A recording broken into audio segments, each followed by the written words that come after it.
Buntut perseteruan dengan Dewi Persik, Saipul Jamil mengaku sakit hati, kini tegas layangkan somasi. Perseteruan antara Saipul Jamil dengan Dewi Persik masih terus bergulir. Usai keduanya saling kuliti aib satu sama lain, kini Saipul Jamil dan Dewi Persik saling ancam ke ranah hukum. Saipul Jamil kini layangkan surat somasi terhadap Dewi Persik guna mempertanyakan maksud dari pernyataannya yang dianggap merugikannya. Secara gamblang, pria berusia 42 tahun itu mengaku keberatan atas tudingan Dewi Persik yang menghina dirinya.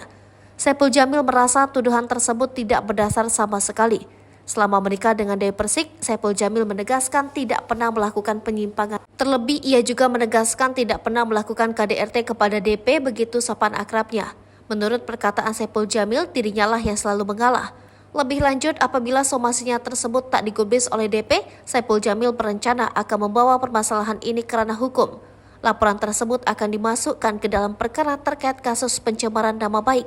Saipul Jamil mengaku akan berjuang keras mendapatkan keadilan atas apa yang dialaminya.